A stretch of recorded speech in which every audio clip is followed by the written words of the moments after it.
कभी कभी मुझे ऐसा आभास होता है कि दलित समस्याओं के साथ साथ शरण कुमार लिम्बाले जी दलित नायकों के प्रेम को भी स्थापित करने की कोशिश करते हैं।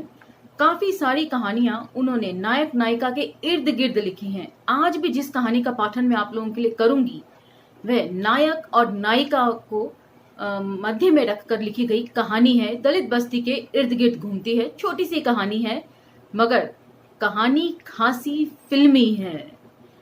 आप इसे सुनिए और फिर हमें अपनी संदर्भ सहित टिप्पणियां कमेंट बॉक्स में जरूर बताइएगा। चलिए कहानी की तरफ बढ़ते हैं। आभासी दुनिया के मेरे दोस्तों, शालिनी बोल रही हूँ।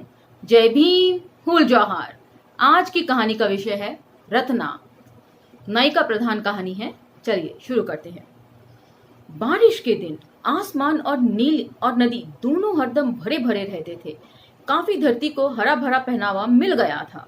पहाड़ी के नीचे था हमारा कस्बा और कस्बे के बाहर था हमारा महार बाड़ा अर्थात महारों की बस्ती। छत से टपकती झोपड़ियां, कीचड़ से दलदल बनी पगडंडियां, पानी से भरे भूरे मेंढकों के ताल पर नाचता हुआ पानी हमारे घरों में घुस जाता था। जाहिर सी बात है, निचले इलाकों पर दलित बस्तियां बसाई जाती हैं और इसीलिए जब भी बाढ़ का पानी या थोड़ी सी भी बरसात होती है तो ये जो बस्तियां हैं गंदे नालों में तब्दील हो जाया करती हैं। रत्ना और मेरी इसी माहौल में परवरिश हुई। उसका मकान हमारे पड़ोस में ही था। बचपन में हम खेल में औरत मर्द बन जाया करते थे, लेकिन अब बड़े हो गए। गली की नजरें हम पर गड़ी रहती थी। रत्ना का और मेरा प्यार लोगों में चर्चा का विषय बन गया था। बस्ती के लोगों के लिए फुर्सत का वक्त काटने का अच्छा शगुफा बन गया था। रत्ना का बाप मिलिट्री में था। मेरा बाप मेरे बचपन में ही नदी में बह गया था। हमारा गांव नदी के किनारे है। बारिश में जब भी नदी में बाढ़ आ जाती है तब इधर के आदमी को उस पार ले जाना और उस पार के आदमी को इस पार ले जाने का काम मेरा बाप करता था। फीस 8-12 आने मिल जाते थे। एक खासियत मैंने देखी है शरण कुमार लिम्बाले जी की नायक नायिका प्रधान कहानियों में कि वे कहानी को नरेट करते हैं नायक की तरफ से। अब ये कहना मुश्किल है कि वे इन कहानियों के नायक स्वयं को मानते हैं, ये उनकी आप बीती हैं, या नायकों की तरफ से इन्होंने एक नई शैली बनाई है कि नायकों की तरफ से इसको कहलवाने की। कभी कभार नदी में बहुत ज्यादा पानी आ जाता था। धारा में तेजी आ जाती थी। इस पार के लोग उस पार और उस पार के लोग उस पार ही रह जाते थे। गांव में नाकाबंदी हो जाया करती थी। पानी थोड़ा सा उतर जाने पर हमारे महार बाड़े के लोग पानी में उतरा करते थे। इससे पता चलता है कि वे लोग अच्छे तैराक भी हैं, लड़ाकू होने के साथ साथ। लोगों को इधर से उधर ले जाते थे, लेकिन पानी के सामने किसी की पेश नहीं चलती थी। बाढ़ में हरी मिर्च और हरा कद्दू लेकर नदी को लांघना बहुत खतरनाक माना जाता था। इस तरह की बात मैं पहली बार सुन रही हूँ। मुझे याद है सोहिनी महिवाल टाइप की जब कहानियां देखते हैं तो कच्चा घड़ा लेकर नहीं उतरना चाहिए, मगर ये हरी मिर्च और हरा कद्दू ये मैं पहली बार सुन रही हूँ। मेरे बाप ने शर्त कबूल की और हरी मिर्च और हरा कद्दू लेकर नदी में कूद पड़ा। यूं तो मेरा बाप बड़ा कुशल तैराक था। नदी के दोनों किनारे डूब जाने पर भी पानी से बेखौफ रहने वाला मेरा बाप उस दिन कमर तक के पानी में बहता चला गया। किनारे पर खड़े लोगों ने हो हल्ला मचाया। बाप डूब गया। चौथे दिन कूर नूर के पास बाप की लाश मिल गई। नदी किनारे के बेड़ी के पेड़ में अटक गई थी। मेरा चाचा देख आया था। वहीं पर बाप को मिट्टी दी गई। लावारिस समझकर बाप नजर आया ही नहीं। जब भी नदी में बाढ़ आ जाती है दोनों किनारे पानी में डूब जाते हैं। बाप की याद बेचैन कर जाती है। तो ये वे असल वजह है, या तो ये कोई अंधविश्वास होगा या ऐसे 2-4 हादसे हुए होंगे जिसके चलते इस तरह की सोच लोगों में बन गई कि हरी मिर्च या हरा कद्दू लेकर नहीं उतरना चाहिए पानी में। हर साल कोई ना कोई इस तरह बह जाता है। ऊपर की तरफ से लावारिस लाशें बहती आती हैं। नदी में आने वाली लाशों को निकालने का काम मेरा बाप करता था। कभी जवान औरत, कभी कोई नौजवान लड़का, कभी कोई बूढ़ा नदी में डूबा। लाश को देखने पर मुखिया कह देता, जाने दे रहे आगे, ढकेल दो पानी में, कौन पंचनामे के झंझट मोल लेगा। बिना वजह पुलिस का सिर दर्द। बहकर आई हुई लाशों को धारा में बहा दिया जाता। अगले गांव के पास तालाब था, वहां फिर ऐसी लावारिस लाशों का पंचनामा हो जाता था। सगे संबंधी भी पुलिस के डर से शिनाख्त नहीं करते थे। परसों की बात, नदी में बाढ़ आई हुई थी। धारा में 2 नारियल बहते हुए नजर आए। मैं पानी में कूदकर नारियल बाहर लाना चाहता था। रत्ना वहीं पर थी। उसने मुझे रोका। बाप के पीछे जाना चाहता है क्या? उसकी आंखों में पानी भर आया था जो मुझे बाढ़ की तरह लगा। रत्ना पानी से भरी नदी की तरह लगी। मैं लौट पड़ा। तो ये काफी अच्छी उपमाएं हैं कि आंखों का पानी बिल्कुल इस तरह बाहर आने को है जैसे कि बाढ़ का पानी बस्तियों में उतर आने को। पिछले साल की बात है। जोरदार बारिश हो चुकी थी। पानी 2-4 बार परकोटे को छू गया था। रत्ना का पैर फिसला और वे नदी में गिर पड़ी। मैं किनारे पर था, छलांग लगा दी और उसी नदी से बाहर ले आया। रत्ना बच गई और मेरी हो गई, लेकिन उसके खानदान के साथ हमारी जानी दुश्मनी थी। मेरे परदादा उसके खानदान के रिश्ते की किसी औरत को भगा ले गए थे। तब से हमारे उसके संबंधों में दरार पड़ गई थी। रत्ना मुझ पर जान देती थी, कहती थी ब्याह करूंगी तो तेरे संग, नहीं तो बाढ़ के पानी में कूद कर जान दे दूंगी। अम्मा कहती ये नहीं होने का। मेरी अम्मा बेहद गरीब औरत है, वह कस्बे के मास्टर से भी डरती थी। और फिर रत्ना का बाप फौजी था। रत्ना मेरी जिंदगी में बाढ़ की तरह आ गई। नए पानी की तरह उसकी आंखें, भीगी जमीन जैसे उसके होठ। तो ये सब नई नई उपमाएं हैं जिसे दलित साहित्य के अलावा संस्कारी साहित्यों में शायद ही कभी जगह मिली हो। ओस की बूंद जैसे उसके दांत, फेनिल दौड़ते पानी जैसा उसका स्वभाव, पहरों के बावजूद उसके साथ अधूरी मुलाकातें, पानी के उतार वाली नदी जैसी, वन के हवा की तरह सनसनाती रत्ना बस्ती में घुमा करती। कितने ही लोगों की नजरों में चुप जाया करती थी। उसका रूप अग्नि जैसा था। उसे घर से बाहर निकलना भी अब मुश्किल हो गया था।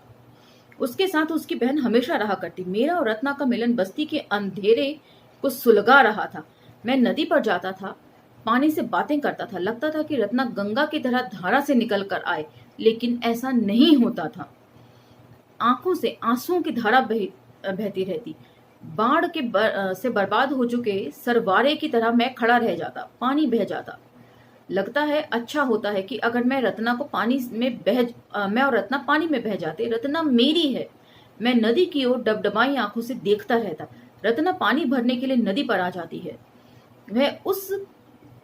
वह ऊपर की ओर पानी भरती है और मैं नीचे उसके पैरों को छूकर आने वाले पानी को अंजूरी में भर लेता, आंखों से लगाकर, होठों से लगाता। रत्ना चली जाती। मैं जस का तस किनारे पर खड़ा रह जाता। आंखों में दह भर जाती।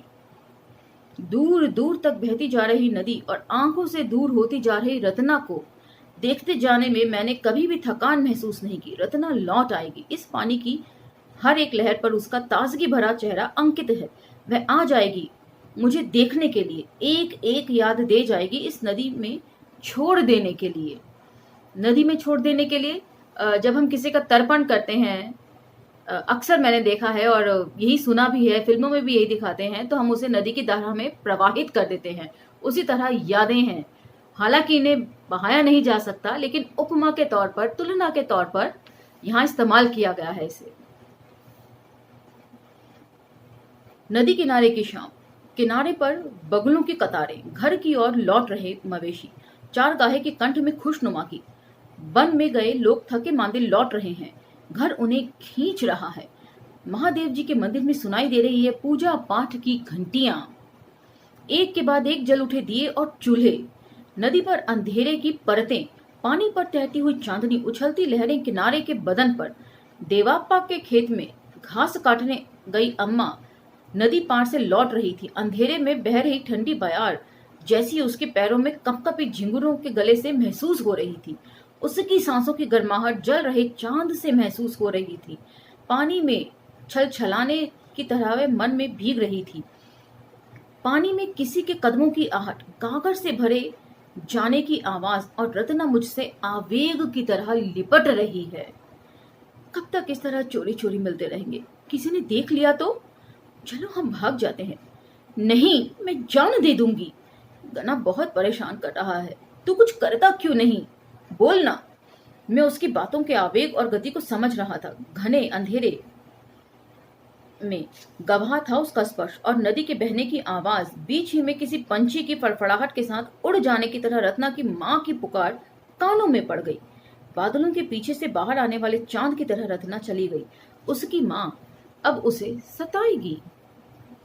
चांद धीरे धीरे ऊपर उठ रहा है, सितारे आसमान में भीड़ लगाने लगे हैं। पानी रुपहला नजर आ रहा है। पानी की घास पर रुपहली बन गई थी। रेत पर रुपहला मुलम्मा चढ़ गया था। ताड़ी के बन में टिटहरी बोल रही थी, अब घर की ओर लौटना होगा वरना अम्मा नदी की ओर चिल्लाती हुई आ जाएगी। कुछ शंख सीपियां मुट्ठी में भरकर मैं घर की ओर लौट पड़ा। रत्ना की रोने की आवाज आ रही थी। रात कलेजे में फट रही थी। मैं पूरे घर में बेचैन हो रहा था। अम्मा भी उदास हो गई। कुछ देर बाद गणा चला गया। वह रत्ना के घर से निकला था। गणा को देखकर अम्मा सहम उठी। गणा ने उसे धमकाया था। गणा गांव का नंबर 1 का शोहदा था, मतलब गुंडा जिसे हम कह सकते हैं, लोकल गुंड। पूरा गांव उससे डरता था। वह रत्ना पर मरता था। उसने रत्ना का हाथ पकड़ लिया था। गणा इधर काफी देर तक रत्ना के घर में जाकर बैठने लगा था। रत्ना की माँ उसके सामने बेबस थी। वह उसे तकलीफ देने लगा। गणा से दुश्मनी मोल लेना मामूली बात नहीं थी। या तो इस कांटे को निकालकर बाहर कर दिया जाए या रत्ना को लेकर भागा जाया जाए, नहीं तो रत्ना के ख्याल को ही दिल से निकाल दिया जाए। समझ में नहीं आता था कि करें तो क्या करें। रत्ना की मुस्कानें कलेजे पर अंगार रख जाती थी। मैं हरदम बेचैनी की जिंदगी जी रहा था। कभी रत्ना की माँ ने रत्ना को दी हुई तकलीफों से, कभी गणा की गुंडागर्दी से, कभी रत्ना की आत्मघात की बात से और कभी मेरी अम्मा की अनबूझ समझ की वजह से। इस गांव में अब लापता हो जाना होगा। इसके बिना गणा चैन की जिंदगी जीने नहीं देगा। 2 दिन हो गए। नदी की बाढ़ में उतार नहीं था। कांट गांव के तालाब का पानी नदी में छोड़ दिया गया था। बेहद बारिश की वजह से तालाब को खतरा पैदा हो गया था, इसीलिए सारा पानी नाले से छोड़ दिया गया था। नदी पर जवानी चढ़ी हुई थी। पानी बेकाबू होकर बढ़ रहा था। आज मैं और रत्ना हमेशा के लिए इस नदी को अलविदा कहने वाले थे, मतलब नदी के सहारे भाग जाने वाले थे पानी जरा सा उतरते ही। जमीन पर अंधेरा पसर गया था। मैं आंखों में पानी भरकर घर से विदा हो गया था। अम्मा रसोई बना रही थी। रत्ना घर में नजर नहीं आई। वह कब की नदी किनारे पहुंच गई होगी। खेतों को रौंदता हुआ मैं भी नदी के पास जा रहा था। नदी में काला जल बढ़ रहा था। रात और मिट्टी का मिलन हो गया था। अंधेरा खिल रहा था। मैं अधीर होकर निश्चित जगह पर पहुंच गया। पल भर के लिए कुछ समझ नहीं आया। गणा ने रत्ना को पकड़ लिया था। रत्ना प्रतिरोध कर रही थी। गणा रत्ना को लातों और मुक्कों से मार रहा था। मेरी आंखों का पानी आग हो उठा। भूमि के गर्भ में अंधेरा खलबला गया। मैं बाढ़ की तरह गणा पर टूट पड़ा। पूरी ताकत से उसे जमीन पर गिरा दिया। उसकी गर्दन पर पैर रखकर दबा दिया। गणा का शरीर में तड़फड़ाहट होने लगी। अंधेरा कांप रहा था और साथ ही साथ मेरा पैर भी उसकी गर्दन पर दबाव बढ़ाता जा रहा था। मेरे पैरों में प्रचंड बाढ़ की ताकत आ गई थी। रत्ना रात की तरह खड़ी थी। गणा की तड़फड़ाहट थम गई। उसके दोनों पैरों को पकड़कर मैंने बाढ़ में बहा दिया। मतलब मर गया तो लावारिस लाश की तरह उसे बहा दिया। माफ कीजिएगा। अब उसकी लाश बहती हुई नीचे की ओर चली जाएगी। कहीं किसी जगह पर लावारिस लाश का एक और पंचनामा हो जाएगा। एक वहशी अंधेरा धारा में हमेशा के लिए खो गया था। नदी की धारा में रवानी आ गई थी। पानी कलकल करता हुआ बह रहा था। मैंने रत्ना को अपने पास खींच लिया, बाहों में भर लिया। किनारे पर रत्ना की माँ दिखाई दी। उसके पीछे पीछे मेरी अम्मा भी चली आ रही थी। मेरी समझ में कुछ नहीं आ रहा था। रत्ना की माँ करीब आ गई। यह छोकरी तो तेरे लिए ही पैदा हुई है, तुम दोनों चैन से रहो। गणा के डर से ही मैंने तुम दोनों को सताया। पानी की कलकल साफ सुनाई दे रही थी। हम नदी से लौट आए थे। तब फिर एक बार गणा की लाश की याद आ गई। अब वह बहती हुई कहां की कहां तक पहुंच गई होगी। तो यहाँ पर यह कहानी समाप्त होती है। ये कहानी सुनकर बिल्कुल ऐसा लगता है जैसे किसी हिंदी फिल्म की स्टोरी सामने चल रही हो। वैसे इन कहानियों में मैंने एक खास बात नोट की है। सैराट में हम देखते हैं कि नायक नायिका जब घर से भाग जाते हैं, दलित नायक है और सवर्ण नायिका है, उसी के ऊपर दहेज फिल्म भी बनी है, लेकिन दोनों ही में नायक को मरते हुए दिखाया गया है, जबकि इन कहानियों में ऑनर किलिंग की बात को उठाया गया है।